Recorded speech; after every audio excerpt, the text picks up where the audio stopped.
తర్వాత ఉద్యోగాలని వీళ్ళు ఏవైతే చెప్తుండ్రో అవన్నీ గత ప్రభుత్వంలో ఇచ్చిన నోటిఫికేషన్లు ఆగి ఆగి ఆగి ఎక్కువ శాతం వాళ్ళు అవే దాన్ని తిరిగి ఇచ్చినారు.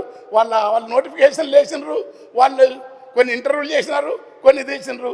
కనుక తర్వాత వంటశాలల ఆధునీకరణ కాదు, పాలమూరు యూనివర్సిటీ, ఉస్మానియా 2 సంవత్సరాల నుంచి మెస్ పిల్లలు వస్తున్నాయి పిల్లలకు. సంపన్నుల పిల్లలకంతా బెడ్స్ పిలాని, టాటా ఇన్స్టిట్యూట్లు, అమెరికా. ఇప్పుడు కింది వర్గాలన్న బీసీ కులాన్ని నేను ప్రస్తావించని పేదరికం వల్లనో దైన్యం వల్లనో ఈ దేశంలో ఉన్న సామాజిక అసమత్వం వల్ల ఆ యూనివర్సిటీలో ఉన్న అంత పేద పిల్లలు 2 సంవత్సరాల నుంచి వాళ్ళకి మెస్ పిల్లలు వస్తలేవు. వాళ్ళకు పెట్టకపోతే కొత్త ఎట్లా వాళ్ళు ఎంత మేధా వికసన రాకపోతే వాళ్ళలో జ్ఞాన రకం అయిపోతారు. వాళ్ళకి ఎట్లా మీరు కనుక మెస్సు బిల్లు లేకుండా ఇన్ని రోజులు ఆపితే తర్వాత ఒంటరి రూములు ఆధునీకరణ చేయడం బాగుంది. కానీ కాంట్రాక్ట్ పద్ధతిలో మీరు ఏమైనా ఇస్తున్నారు, ఎక్కడైతుండ్రో. నాకు తెలిసిన ఒక సర్వేల మిత్రుడు, ఒక ఎకనమిస్టు, ఒక ఆరోగ్యకర్త చేసిన సర్వేలో అన్ని హాస్టల్లో కల్తీ సరుకులు, నాసిరకం సరుకులు వాడుతున్నారు. కల్తీ వాడే సరుకు అంతా కలిసి ఏమి కొని తిన్నా కానీ వెంటనే దవాఖానాకి వెళ్తే తినకపోతే తిప్పుడాయరన్నా ఎవరన్నా, తింటేనేమో కక్కుడాయరన్నా. పంచదారలో ఉన్న కల్తీ, మంచినీళ్ళలో కల్తీ, పాలు నీళ్ళ కలుతాయే, పసుపు పొట్లం వల్ల కల్తీ. పండ్ల రసాలు అనుకుంటే విషము తప్ప రసం లేదు. వేరుశనగ నూనెలో ఎముకల పొడి కలుతాయే, పసుపుల కల్తీ. ఈ కల్తీ సరుకులతోని పేద పిల్లలు తినాలా? మనకు మాత్రం ఆర్గానిక్ ఫుడ్లు, ఆర్గానిక్ హోటళ్ళు,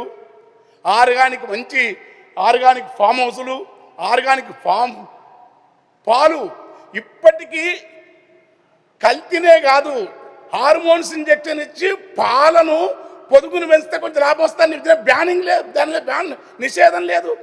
కోళ్లకు నెలకోడిని 6 నెలల కోడి నిషేధం లేదు. మరి మీరు పెట్టే బడ్జెట్ అంతా నిఘా ఉండాలి కదా, ఏ ప్రజలు ఏం తింటున్నారు నిఘా ఉండాలి కదా. బడ్జెట్ అంటే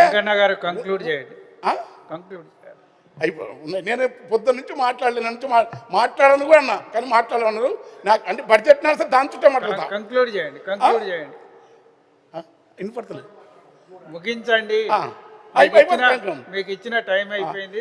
సాగు విస్తీర్ణం, పంటల విస్తీర్ణం, ఉద్యోగ అవకాశాలు, వ్యవసాయాధారిత పరిశ్రమలు, ఇవన్నీతో పాటు నాకు మాట్లాడాల్సి మర్చిపోయినా మూసి సుందరీకరణ, వ్యాపారుల కోసం అందలాకరణ. వ్యాపారులు మూసి ఖచ్చితంగా సుందరం చేయాలి.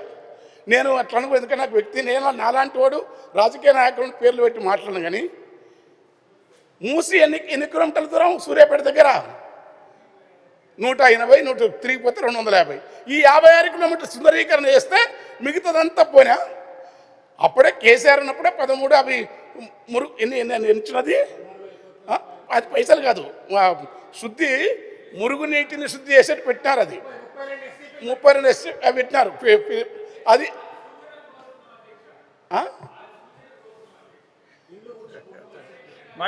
కంక్లూడ్ చేయండి.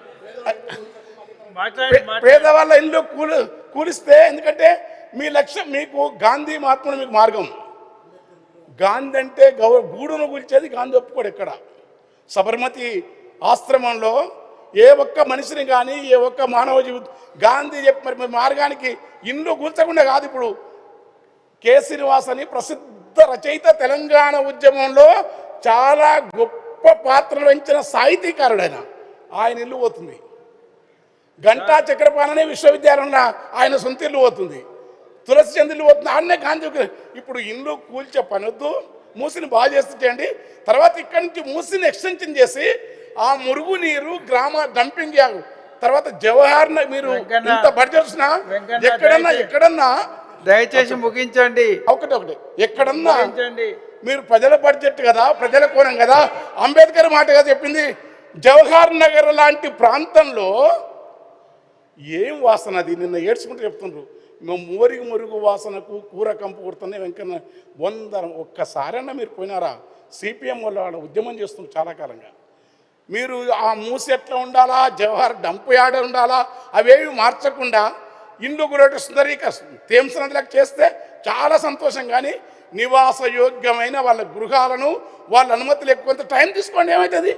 పటాపట్ టేకుమట్టవై కూల్చేస్తుంటావు. ముగించండి వెంకన్న, ముగించండి దయచేసి. ఇవన్నీ తర్వాత అంబేద్కర్ పేరు పదే ఎత్తారు. గత ప్రభుత్వం అంబేద్కర్ విగ్రహం ఎందుకు పెట్టిందో పెట్టిండ్రు, అది కేసీఆర్ మీరు ఒప్పుకోలేదనుకో. కానీ ఆ విగ్రహాన్ని అంతకంటే అక్కడ ఎన్ని చేయాలా? ఓసారి సీకట్ ఉంటుంది, ఓసారి లైట్ ఉండవు, ఓసారి దుమ్ము ఉంటుంది. లాక్ చేయడం ఏంది? జయలలిత ఓటలు పెడితే, అమ్మ ఓటలు పెడితే కరుణానిధి ఆ ఓటలు తీసేస్తున్నాడు. అయిపోయింది కనుక టైం అయిపోయింది, ముగించండి. నేను అది నా ఉద్దేశం అంటే ఈ బడ్జెట్ ఏది పెట్టినా సరే అది బడ్జెట్ సృష్టికర్తలకు మౌలికంగా వాళ్ళ ప్రయోజనాలు నెరవేర్చాలి. వాళ్ళ ప్రయోజనాలు కాకుండా వ్యాపారుల ప్రయోజనాలు, సంపన్నుల ప్రయోజనాలు నెరవేర్చే క్రమం దేశంలో మిగతా రాష్ట్రాల్లో ఇక్కడ కూడా జరుగుతూ ఉంది. అది చాలా దౌర్భాగ్యమైన విషయం తెలుగు నేలగాని. తర్వాత అమరావతిలో వ్యాపారాలు బాగా జరగాలి, రిలేషన్ అంటే ఇల్లు కూడా ఒకటి కర్మం ఒకటి మొదలైంది, గుర్తుపెట్టుకోండి. ఇల్లు కూడా పెడితే అందుకని నేను కనుక ఇంకా పాట కంక్లూడ్ చేయండి. కనుక మీరు మీ బడ్జెట్లో నేను మిగతా వాళ్ళ లెక్క అన్నీ బాగాలేవని నేను అన్నాను. నాకు ఎందుకంటే నేను ఒక కవిని, సెన్సిటివ్ మనిషిని. బడ్జెట్లో మంచి విషయాలు చెప్తాం, అదే సందర్భంగా మీరు కొట్లాడండి. ఎక్కడి జిఎస్టీ ఎంత వసూలు చేసుకోపోతారు, స్టేట్ వాటింది కంక్లూడ్ చేయండి.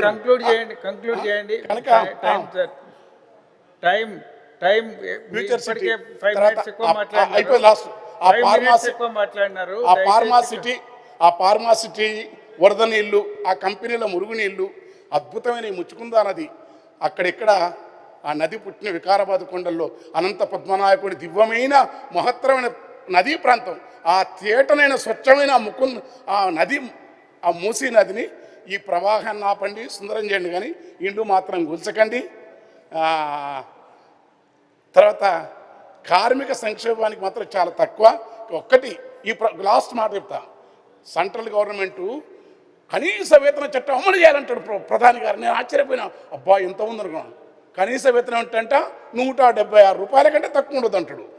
176 రూపాయల కనీస వేతన చట్టం ఉండద్దని కేంద్ర ప్రభుత్వం చెప్తే, కేసీఆర్ ఉన్న కాలంలో 500-600 రోజు కూలి ఉంది, గుర్తుపెట్టుకోండి.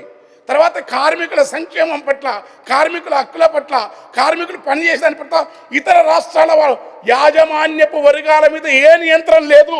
స్థానికులకే దయచేసి కూర్చోండి.